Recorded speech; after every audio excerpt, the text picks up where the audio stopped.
If you've ever thought to yourself, I'd rather just read about this than actually do it, you're not alone. The Enneagram 5 newsletter exists to help you move from knowing to experiencing.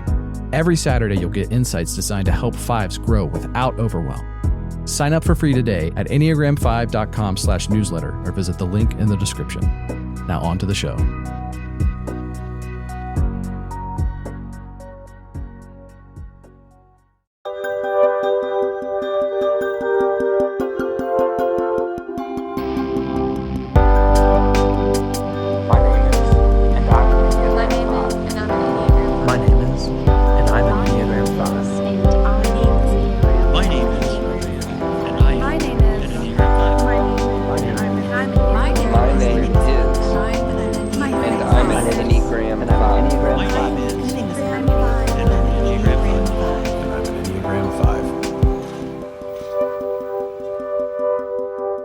Okay, so one of the most requested episodes we've gotten is what it's like to be a female five. And it's, from what we gather, a kind of its own unique experience. And Cody and I don't really have much to add to that conversation. We reached out to the community and we asked for volunteers. We got a lot of people who volunteered, which was awesome to see. And we have some of those brave souls here to have a conversation about what it's like to be a female five. So I'd like to introduce Elise, Ari, and Heather. Welcome, everybody. Thank you. Thanks for having us. Let's just jump in here and go through, give a brief introduction for each of you. Say your name and maybe a little bit, as much as you're comfortable sharing about what it is you do, where you're from, and that sort of thing. So let's start with Elise.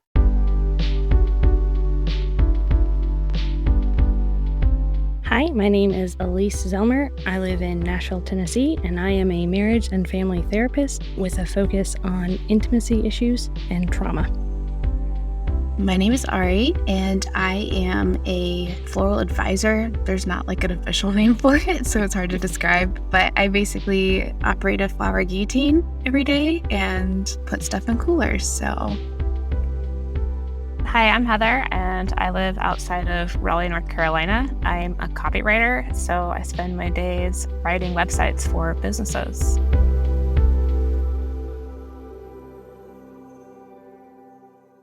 So before we jump into the questions, I'm curious to hear if you all know what your wings are or subtypes. Okay. I am a 5 with balanced wings, and I am either a self-preserving sexual subtype or a sexual self-preserving subtype. Jury's still out. Elise took my answer. I am a 5 with balanced wings, and I believe I'm a sexual self-preservation subtype, but it sometimes can feel flip-flop, so yeah. I have a very strong 4 wing, and I think I'm a sexual social subtype, but I'm not 100% sure. Yeah, I've not met many people that have truly balanced wings, so it's kind of awesome that we have 2 here. I'm really curious what that's like. I have a very strong 4 wing. I don't really have much of a 6 wing at all. What do you mean? Listening to you guys talk in your first season, it was oh yeah, Josiah and I are yeah, I get Josiah. And then it'd be oh no, Cody, I get Cody too.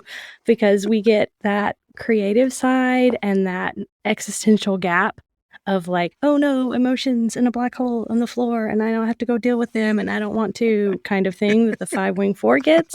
But we also get that anxiety driven 6 brain where it's oh no, but what if this happens and I have to be prepared for every worst case scenario ever? It's terrible. Well, yeah, that's really encouraging to hear because it basically validates the whole premise of the show. And that's why Cody and I did this was because he had a 6 wing and I had a 4. I'm oh, we could give somewhat of a balanced view from a 5 perspective on this. And so that's awesome that it actually came through that way. Nailed it. That's true. Nailed it. So one thing I'm really curious about hearing from each of you is how you discovered the Enneagram and how you realized that you're a 5. So let's start with you, Elise. The Enneagram was brought to my attention by a client I had during my internship. And they kind of brought it up. It was one of those things where it was like, okay, if it's really helpful to you, that's great. But I didn't know a whole lot about it. I knew it was taking the church world by storm and didn't really delve into it until I graduated and started working at a place where one of my supervisors was an Enneagram expert. So it was a large part of our supervision process. And so she had me go on and read a couple of the Enneagram books, and the 5 just fit from the first go. It was like, that's definitely me. And there are parts of it I really love, and there are parts of it that are like, I don't need anybody knowing that about me, and I don't want anybody having that guidebook to who I am. And so that's kind of how I found out I was a 5. Most people don't assume I'm a 5, but there we go. Awesome. Yeah, I can definitely relate to that feeling of not wanting other people to have a guidebook to you. And then on the other hand, also kind of wanting people to have it just because it cuts out all of the extra energy you have to put towards other people understanding you. Yes, 100%. Ari, how about you? How did you find out about the Enneagram? So originally, as like a young teen, I was really into the MBTI, but as a also like female INTJ, INTP, it's a weird box to fit in. And I didn't love always being pictured as the villain in like a memeified version of it. And so it ended up just like through that, somehow coming across the Enneagram in the midst of that. But I sat with it for a good year or so before I settled on 5. I kind of wavered between 4, 5, and 6. Couldn't really figure out which one felt the most me until I started researching the areas like the health and stress. And then once I don't think I'd experienced like the true 8 side of me. But once I read about going to 7, I was like, oh crap, that is me. And then it started like diving more into it, and it made the most sense, at least the same with the guidebook. It's like, nope, I kind of want to shut it and put it away, and just, it helps me make sense of me, but keep it away from everybody else. Awesome. What about you, Heather? Yeah, so the Enneagram, my family is obsessed with the Enneagram. So growing up, we would talk about it at dinner, and my mom is a 4, and maybe it's a 4 thing, but she was always very like, I'm a 4. It's very unique and special. And I thought that I was an 8 for a really long time because I think I was a kid. I didn't really know myself all that well. And it wasn't until later on in life, I had just had kids and I had gone back to work, and it was a very like high stress time of my life. And so I'd also gotten a promotion. So I was looking into like how to be a good manager, and it talked about like your leadership style and your personality. And so that's when I really started to go back through some of that work that I hadn't touched in, a decade plus. And I pretty quickly knew that I was a 5. Just the fact that I was reading about what kind of leadership personalities were out there was probably a good indicator that I was a 5 right there. And since then, I think it's like really shaped my adult life in wonderful ways because it just gives me so many added insights into myself and other people in my life too. That's great. I don't think I've met anyone who kind of grew up with the Enneagram. Yeah. I thought I was an 8 for a very long time, which is funny because I'm very socially awkward, and even in high school was too. And I don't know why I thought that, but. So I'm really curious to hear from each of you about what it is that you feel like the way that 5 is expressed for you, starting like how people see you when your 5 comes out. I think for me, I've been told a lot that I'm a few things, like very shy, which irritates the crap out of me because I think there's a difference between quiet and shy. It's like shy means something kind of indecisive and wishy-washy. I don't know. Anyway, so that's one that I get a lot. And at work, I think I would be told that I was indecisive and I needed to speak up more. And those are the things that I guess for a long time I didn't like about being a 5 because I thought that I needed to be in a different box, like personality-wise, like in order to achieve goals and succeed. And I think it's funny because when you're in the workplace in particular, which is like my first frame of reference for all of these things, like a dude can be super socially awkward and quiet. And you hear them described as like intelligent, like thoughtful, and like everybody leans in when they say something, that one sentence they say in a meeting. But my experience as a female has been like polar opposite in terms of positive associations with those traits. I can definitely see that. Yeah. So we'll dig into that a little bit more in a minute. Let's keep going here. So Ari, what do you think are some of your more 5 characteristics that come out? Some of the first things when people meet me, I ask a lot of questions, and that's some of it social anxiety because my general like state of being is I don't want to be the first one to talk. So, hey, I'm here talking.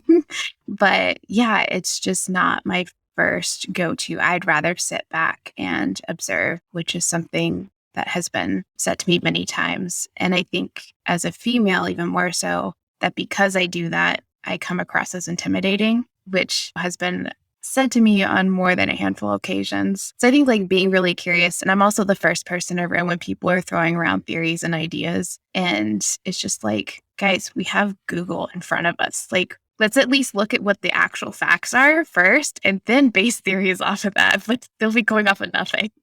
I'm like, let's get a baseline and then go. So I think those are probably like, generally the most consistent, like day-to-day 5 traits. Yeah, love it. Elise, what about you? I have gotten I'm too blunt. I generally get from people who don't know me very well or are very upset by the fact that I pointed out how wrong they are about something. I got cold-hearted maniacal bitch once. That one was great. I told him I was Irish and that had nothing to do with it. I get witty and I get sharp. I was always really loud as a kid. I resonate with that thinking you were an 8 for a while and told I needed to be quiet, but reserved, bookworm, all of those are how my 5 tend to show up.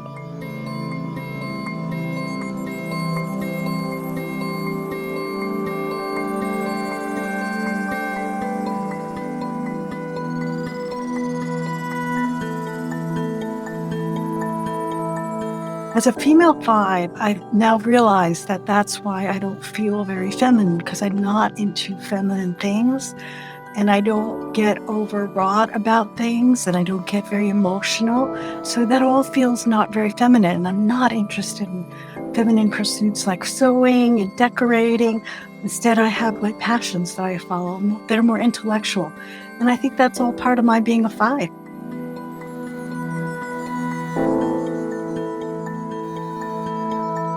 The hardest part about being a female 5, I really experienced more when I was younger. Guys would say that I wasn't like other girls because I didn't care or I wasn't needy, which is basically code words for I'm cold, emotionless, and distant. Female friendships were really difficult because the groups are held together through deep emotional sharing and a lot of time spent together, which is not something I am interested in or really even capable of. So while I had a lot of different friend groups, I was always just outside at them all, floating between them, which served me, but it had the drawback of not giving me the nurturing that I needed because I am human. As an adult, I've had to learn the skill of kin keeping, of tending relationships. But now that I have read papers and articles, and it all makes sense to me, so I can do those things to keep those relationships. So it might sound utilitarian or awful, but I have to remind myself when people are talking to make eye contact so that it seems like I care about what they're saying, or I have to make a reminder to myself to call somebody after they have a surgery because I wouldn't care if somebody called me after a surgery. So I have to remind myself that other people have feelings. I think the best part about being a 5 is that I'm the person people come to when they have problems because I don't get wrapped up in the drama of it all. I can listen and ask questions, which is helpful for us both. It gives the person, my friend,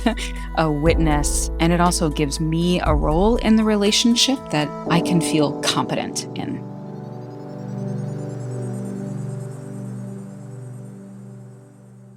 So I'll open this up to everyone or whoever wants to jump in first here. What do you feel like are some of the biggest challenges that you've dealt with specifically as a female 5 that some of the male 5s in the audience might not have experienced or thought about?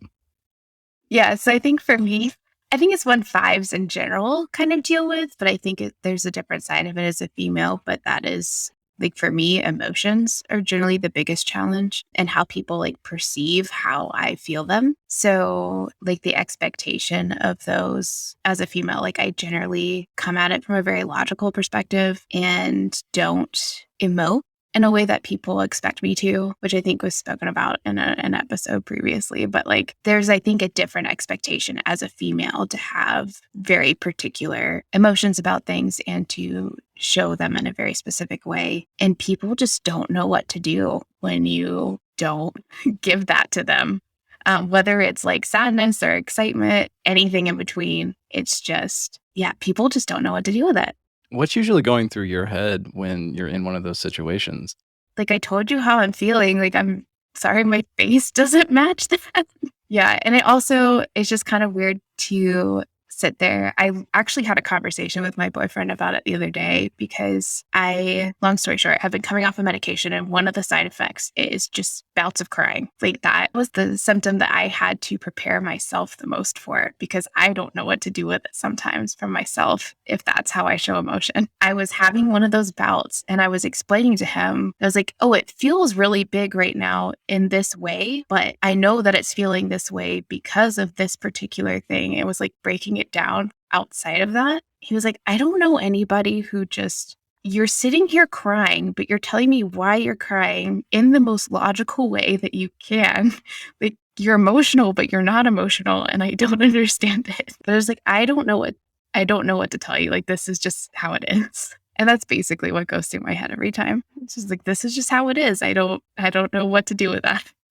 The whole like super logical side of things, I can resonate really well with that part, especially growing up. I was always a really logical kid, and logic was really valued in my family. So I fit right in, but it made me too boyish for the girls to be with because I didn't like all the girly things. I didn't show emotions like girls are supposed to show emotions. And I was a girl, so I couldn't do all the boy things. So I was too boyish for the girls. I was too girlish for the boys. And while I think fives have an issue with isolation as a whole, it was a very particular brand of isolation in which you couldn't really fit into either group. Probably is what led me to start collecting the oddballs and weirdos in life because they don't fit in either. And so I just really gravitated towards them. And when you have emotions as a female five, like they tend to get written off as, oh, well, you're just on your period. And it's like, no, if you knew me, you would know I don't do this, and it's a big deal. And because I'm being so emotional, you really need to pay attention because I am giving you something that I don't give anybody else. And you should actually be listening to me. And I think that that's one of my big struggles being a female five. Yeah, I can definitely relate to what both of you are saying for sure. And I think for me today that it manifests as like, I have a hard time meeting great female friends. And I think it's related to everything that we're talking about. It's one, I think maybe sometimes people make assumptions because when you're quieter or you're an observant person, I think people fill in the gaps, right? Of like what this person is. And that can cause problems when you're meeting new friends. And two, I would say for me today, a lot of the people that I'm meeting are like, now that I'm a parent and I'm sort of entering the middle age space, it's a lot of moms. And I just really can't relate to most of what they're talking about. Like I'm over here like daydreaming about the meaning of life, and they're talking about like, I don't know, life insurance policies or whatever. Like, I'm just like, we don't have the same interests. And I feel like that's been a theme throughout my life of not really feeling like I fit in any place. Growing up, I was definitely a tomboy and all of my buddies were boys. And then at a certain point that just kind of changed for me, and then I sort of retreated, I think, more into my inner life and luckily came out with a few really great lifelong friends. But outside of that really tight-knit circle, I feel like it can be hard to enter new spaces as an adult. Yeah, and the challenge of adding kids into your life is enough. But I experienced that too with Amy and I. It's hard to just in general find couples that you can be friends with that also have like a similar parenting style. And you also have common interest and enjoy hanging out with them. Like just all around, there's a challenge there of this stage in life of building relationships. And so when I think adding on the female fiveness onto that, it just adds a whole other layer of complexity. Since you brought that up, though, I'm really curious. Like one of the other pieces of feedback we received is, we did an episode on parenting. And it was mostly Cody interviewing me, but I could only give my perspective as a dad. And so I'm really curious, how is it, especially as a mom and being a five, like, what do you think are some of the bigger challenges there for you? For me, it's about being present when I need to be present and fighting the urge to retreat. A lot of us probably in times of stress retreat. And that's one of my biggest things is like, I need that me time. Like I just need to be in a room, often like a dark room with no noise, which is pretty much impossible at the stage of parenting. So